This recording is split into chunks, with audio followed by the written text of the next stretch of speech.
Good morning, everybody, and welcome to this Thursday morning webinar series. I'm Chloe Tetro, the health coach here with ReadyCare. For this morning, we're going to be looking at the weird and wonderful world of nutritional advice and basically a way to navigate it a little bit more. So there's an awful lot to it, but I'll try to condense it as best I can and probably speak a little bit quicker than usual. So it's essentially having a look at why nutritional advice seems to contradict itself. Why is there, new headlines coming out? Butter's bad for you one week, it's good for you another. Red meat is a cause of heart disease, or maybe it doesn't. All of these kind of conflicting bits of information that actually we usually get not from the source themselves through looking at papers, though some people do, but more often than not, we get them through clickbait. We get them through somebody mentioning something on the morning show or on the radio.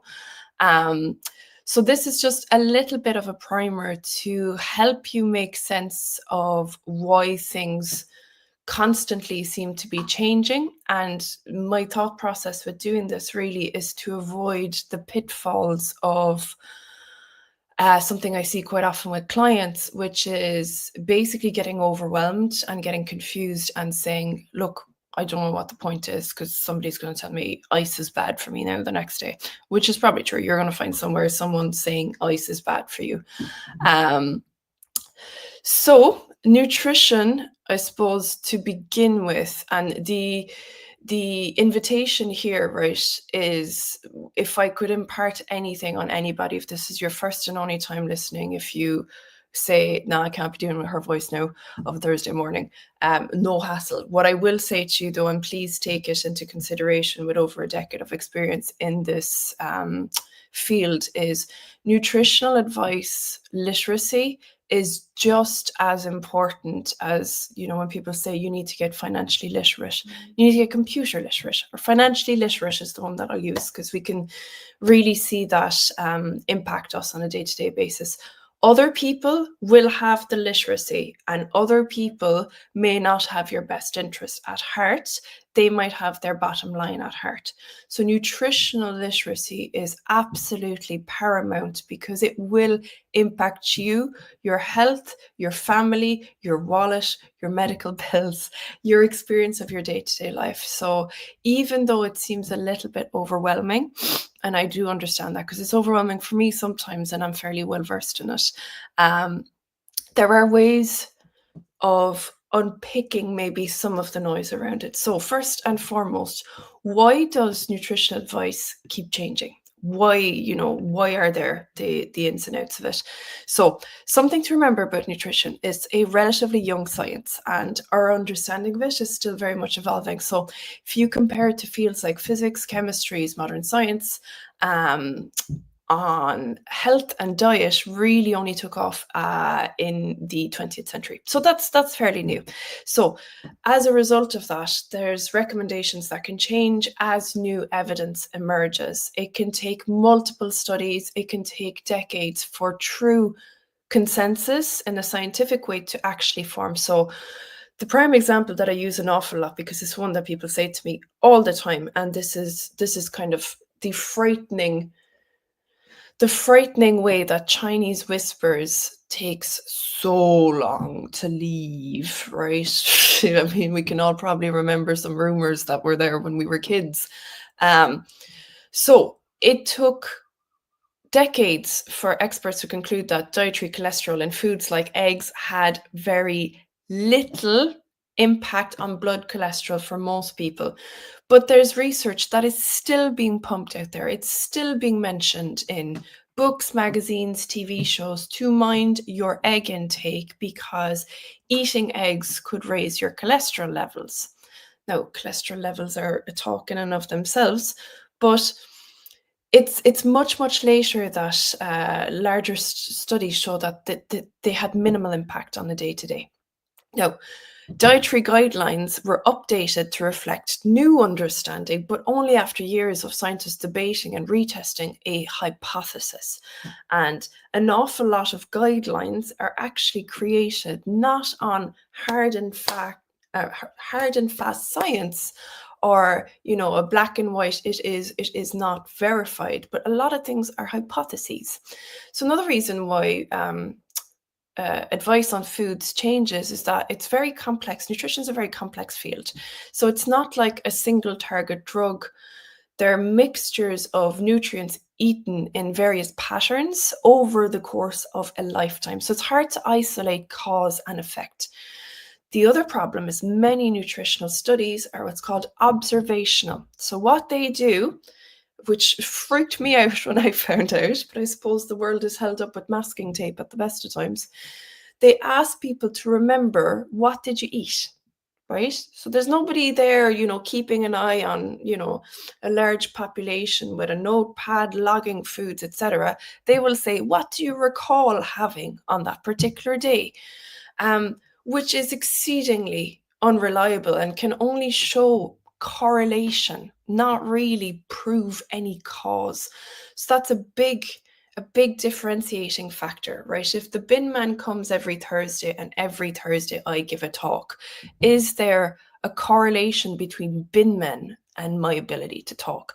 And that is frighteningly accurate description of correlative studies. Oh yeah, bin men do seem to influence the amount of times that Chloe gives talks. It's a very strange pattern happening there. That's how weird and wacky this stuff really is, right? So there's a study out there finding a link between, let's say, our eating eggs and heart disease, but then decades later, there could be other ones to basically say that, oh, this was a self-reported study. And oftentimes in self-reported studies, people have a tendency to gloss over what they actually ate, if they ate at all, right? So if they had a donut and a cigarette that morning, they might recall that weeks later of, I might have had an egg, I might have had a scrambled egg for breakfast. So I'm going off on one there, but essentially what I'm trying to get at is that an awful lot of guidelines and studies, the actual way that information is extracted in the first place is not overly reliable. Remember, eyewitness accounts in murder trials are not overly reliable because people's memory tends to just blend days into each other. So individual differences then will play a huge role, obviously. So there's no one size fits all with foods, which is very annoying if you're trying to create guidelines and create hard data, because your biochemistry is very different than somebody else. If you've eaten in particular patterns throughout your life, a specific food will be taken in at a much different way than somebody who's eaten a totally different way their whole life, because of their gut microbiome, because of genetics, because of all these different things. So it's very difficult to get hard truths in the first place. Am I confusing things even further? I might be, right? But I'll get somewhere with this, I promise. So media sensationalism and misleading headlines. This is a huge one. So scientists say chocolate cures diabetes. Do they though? Coffee causes cancer. Does it though? Clickbait is the world that we live in. People do not care what they say. Now, I've often looked at articles from people that will put their name down and they'll say that they work as a journalist for a specific, God alone knows, trashy online paper, and there's typos all over it. And I think, really, like, how quickly did you need to churn this out, that you adding your name and being proud enough of this to link it to the establishment that you work in, a career, and your name is full of typos for very basic information stuff. And you can see ChatGPT as well coming into all these different things. But my point there being is, it's more important to these people that you click on something, because it's click per view per click, clickbait type of, they just want you to click on it. It could have absolute gobbledygook in the actual article, and oftentimes it does. Or they'll cite something and run away with what it could mean. And this is a journalist who can't even proofread their own paper that they're publishing online with their own name, which really bothers me for some reason. They're interpreting a study, right? There's a study that came out, and this person, based in whatever gobbledygook paper, is coming up with what it could mean instead. It's the simplification, it's the sensationalization that leaves public really confused, and it muddies the water incredibly. So, like, when you have these types of contradictory nutritional, I wouldn't even call it advice or information, I would call it just noise, info glut. Um, that's when the result can be that type of nutritional nihilism of forget it, I'll eat whatever I want, because the media messages about diet confuse people and they erode people's trust in the system altogether. If people can't agree whether chocolate is bad for you or whether it equals 50,000 reps in the gym, which is what that pop up on my Facebook account said the other day, how am I supposed to trust anybody? Well, I suppose firstly start with the source.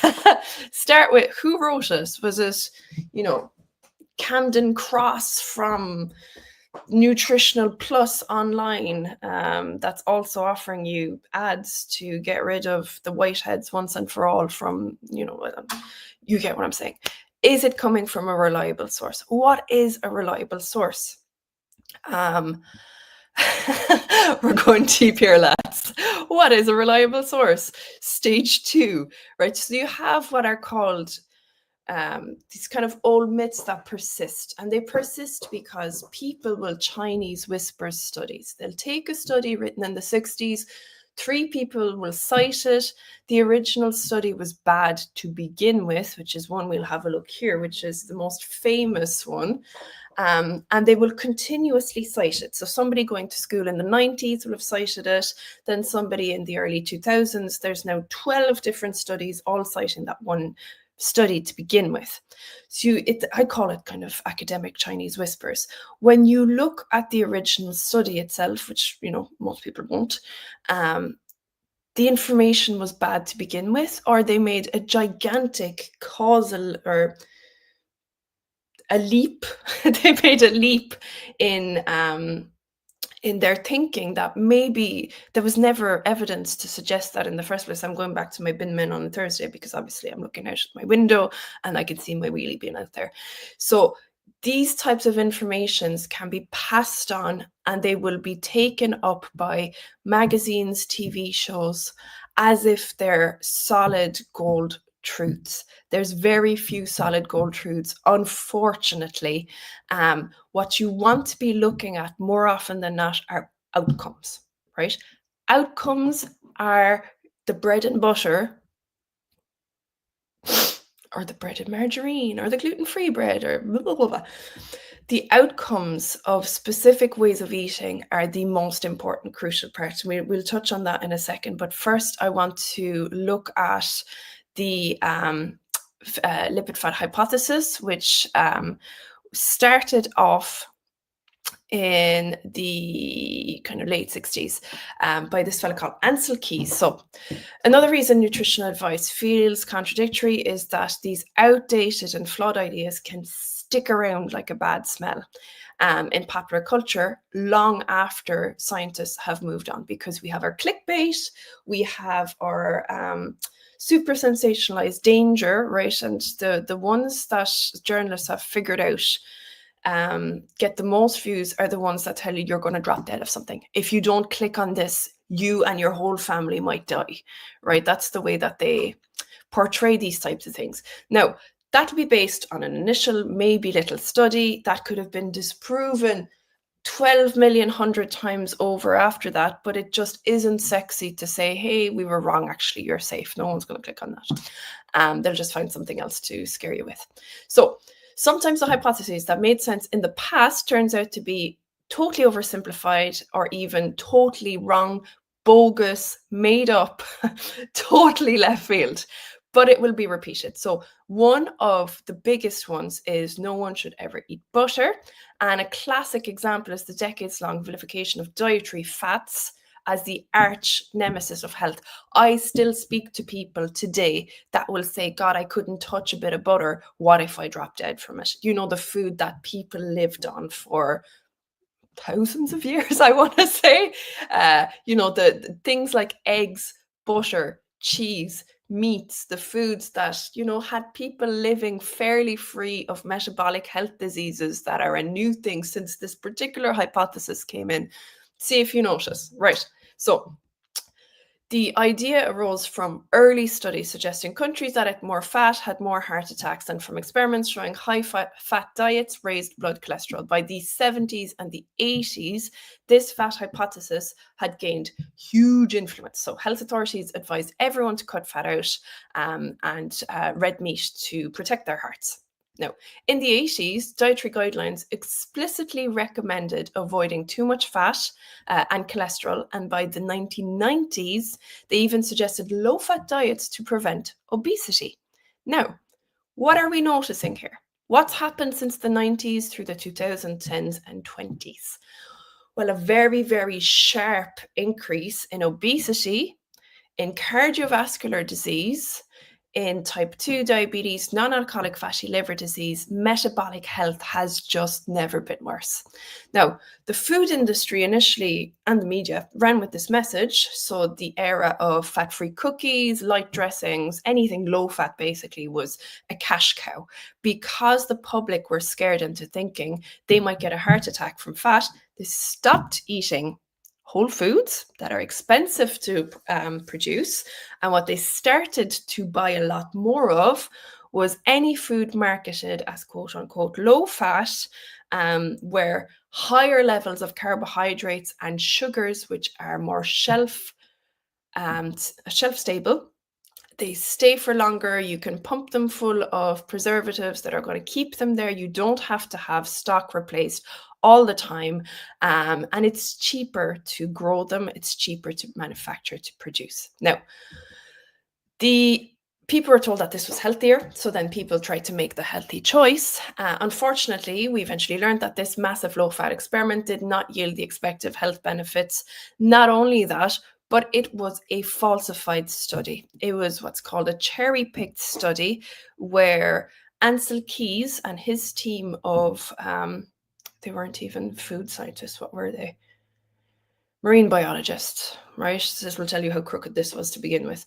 They cherry-picked the results that they wanted and disregarded anything that said other than them, which is not how a study works, by the way, which is not how dietary guidelines should be created.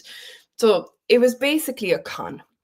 So despite the evolution, despite the fact that even in the early 2000s, experts acknowledged this massive mistake, guidelines quietly shifted back to, eat moderate fats and focus on, good fats. Now, saturated fats are still absolutely demonized. I picked up a magazine recently and it was one of those, Be Well, like a holistic type magazine. Actually, maybe it was actually called Be Well. If that's a magazine, I'm sorry, I didn't mean to make fun. It's just the first name that came into my head. They had healthy eating guidelines and they said, of course, mind your saturated fats, as this can be linked to cardiovascular disease. And I'm thinking, says who? Where's your evidence? It's like, oh, well, people have said it so much, it must be true. Not at all. Fat is the body's good fats. Fats that come from whole foods, fats that come from natural sources of fats are your body's preferred energy source.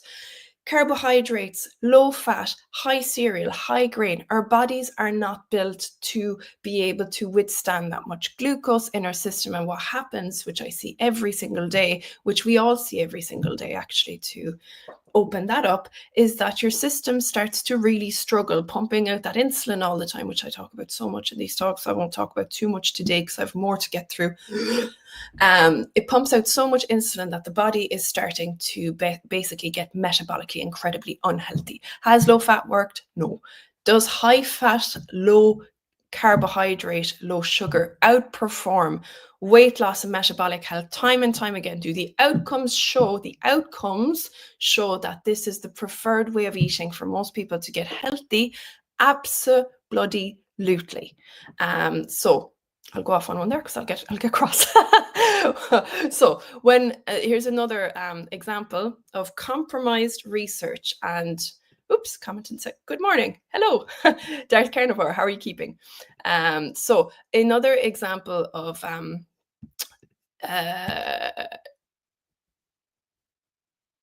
what's the word I'm looking for?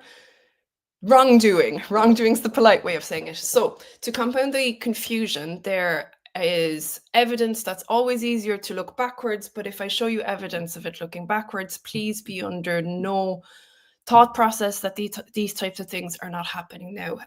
They get called conspiracy with a tinfoil hat until all of the evidence pours out. So what I'm going to focus on right now is one from the 60s, because you can go off and Google this, you can look at the research that I'm citing, and I don't come off like an absolute crazed lady yammering on about it. So not all nutritional studies are impartial. We're starting to see right, because this is a consumer's, or it's a field that generates a lot of income, right? So we want things to be shelf stable. We want things to be easy to replace, to grow, to sell, to keep, to not have to constantly replace, because fat oxidizes, right? So financial interests, unfortunately, and biased research, unfortunately, have steered the narrative in totally misleading directions. So a notorious example of this came to light showing that in the 1960s, and as I said, it's always easier to get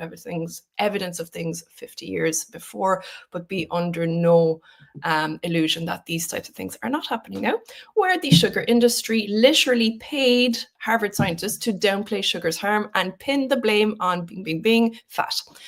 So internal documents revealed that a trade group called the Sugar Research Foundation, funded in 1967, review article that overlooked sugar's role totally. Everybody in the room just looked at the ceiling, got really interested in the light fixtures. It overlooked sugar's role in heart disease and emphasized saturated fat as the culprit. There's a really good way for that, or a very simple term that can be used to describe that, and that is bribery, right? So the scientists were bribed to look away and to place the blame somewhere else, or to get very creative with the evidence that they had and what that might mean. With sugar lobby backing, those scientists effectively promoted dietary fat as the cause of heart disease instead of sugar. Now, for those of you interested in saying, how does sugar play into heart disease? If you have a look back through our videos, there's an awful lot there on heart disease, blood pressure, cholesterol, cardiovascular and metabolic health all together. So there's a huge library of it there, which will help to state the case a lot more than I'll have time for, because I'm already speaking quite quickly to get through everything for today. So this industry-funded review, published in a prominent journal, bing, bing, bing, alarm bells again, shaped scientific opinion and public policy, which is the most important, crucial part. Us as the public, we have very little say in what our public policies are by and large. So we look to experts to say, hello, please, can you help us to make sure that we're healthy? Because we all have jobs and things to do in our lives, and we don't have time to become nutritional experts. So we're going to trust you guys to do it for us. No, mistake, because unfortunately, lots of these places, lots of these lobbies have immense financial backing. So at the time, medical journals didn't even require disclosure of conflicts of interest, so readers had no clue the sugars industry's fingerprints were all over that pie. So it's not just a once-off scandal. I have lots of different examples in here, but I'm cautious of the time. I'll touch on briefly. Nutrition professor Mary Nestle notes, food companies' sponsorship of research is rampant today, and unsurprisingly, it typically yields results favorable to the sponsor's interests. There's a very large story in the news this week, in 10th of July week in the US news, that will tell you exactly what happens when the people investigating the thing that they are being told, maybe you're the culprit in this, stories disappear. So from soda companies funding studies that miraculously will find soda isn't so bad after all, to supplement manufacturers sponsoring trials of their own product, industry influence is a real concern. So this kind of sponsorship undermines public trust in nutritional science, contributes to public confusion about what to eat, and compromises dietary guidelines. Now, it's a very easy way to put that. For those interested, follow the money. And that's it's just the easiest way. Are there people receiving sponsorship from this? Are there people funding this specific research that might have an umbrella company, which happens all the time? So my point here is, just because it's published also means there needs to be a degree of looking at these things. And that, unfortunately, money talks, and start to think of the nutritional field, the milieu, the marketing, the PR, all of it involved as it's a business. And a business is there to have growth, revenue, and to continuously sell you a product. And the last little thing that I'll go into before I say, God, what are we supposed to do? So, Chloe, join my cult and let me be your leader. No.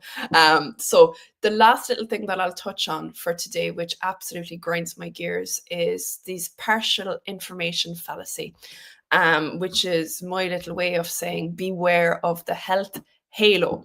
Does it have green packaging? Does it say farm on it? Does it say heart healthy? What do these things actually mean? Right. So when there's all this contradictory advice, food companies have learned they can capitalize on confusion with clever marketing. Of course they can. We're all just little humans operating our human minds, and we're actually quite simple creatures.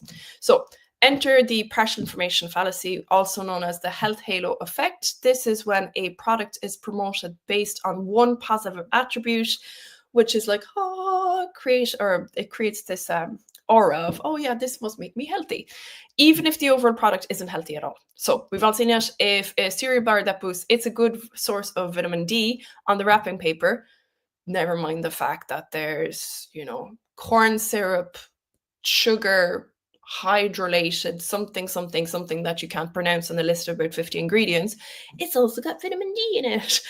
So it'll say things like vitamin D. Now it added vitamin D, and they'll tell you another fact: vitamin D is good for bones. So most people will go, this cereal bar must be good for my bones. I'm going to get the cereal bar. So it might just be absolute rubbish, but they would put these things, and I would be very wary of anything that feels the need to advertise a specific nutrient that they have.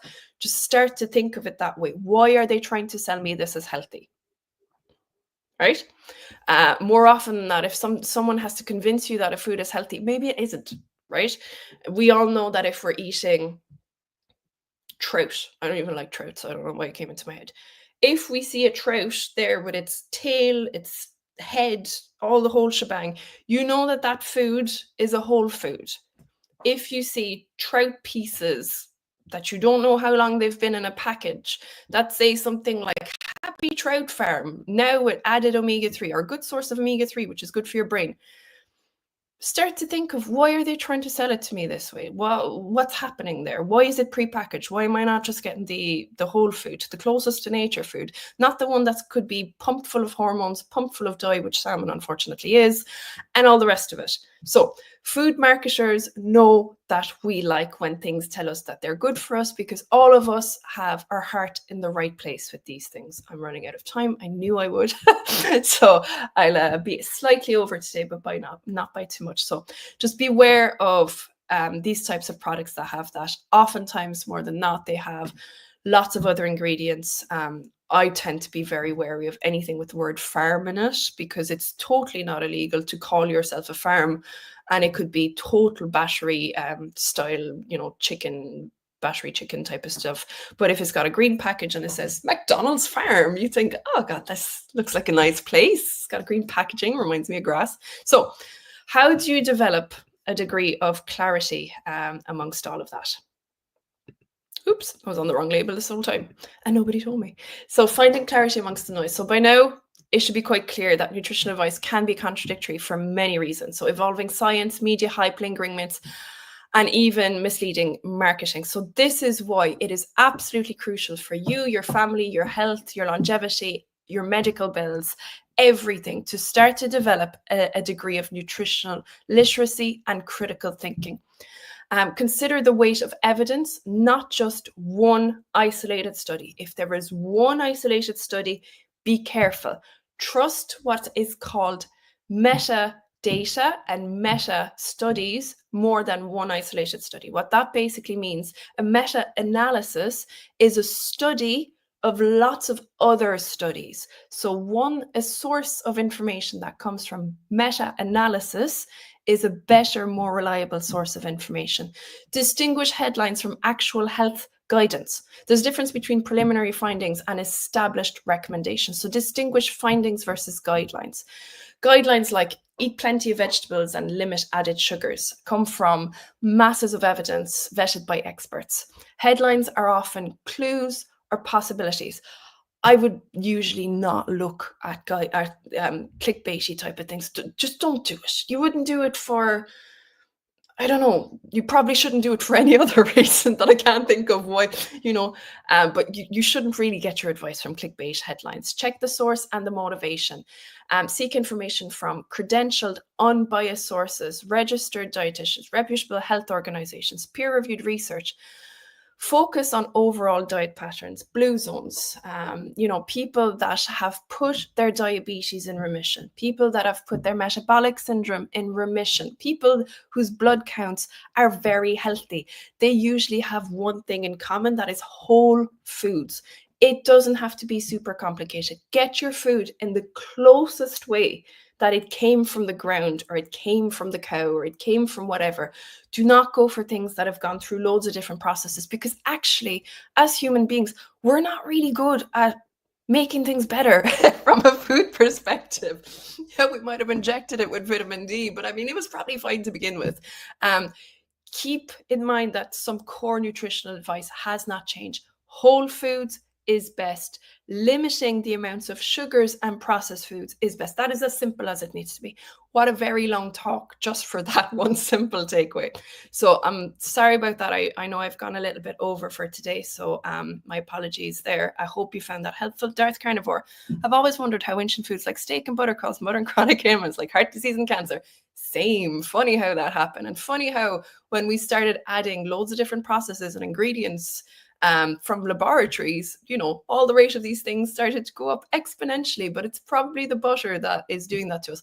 Genghis Khan, if you've ever heard of him, I'm sure you have, all of them were carnivores. All of them ate solely meat products and blood, which, I'm not advocating. I'm not advocating anything like that, unless you want to. But I mean, they were fairly strong, healthy individuals that, took up half of the planet. So absolutely. I've played around with the carnivore diet myself and was probably the healthiest I've ever been, if it, suits your religious and beliefs, ideologies, because oftentimes it's more an ideology difficulty than a science difficulty.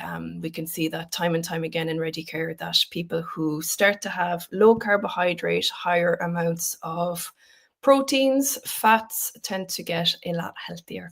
Right. I hope you found that helpful. And thanks for commenting, Darth Carnivore. I appreciate that. It's nice to hear that these things are received. So hope you all found that helpful. Apologies for going on. And I'm still going on. The Oscars music is going to start playing there. Right. Have a lovely rest of your day, guys. And we'll see you again. I'm melting here. Whew.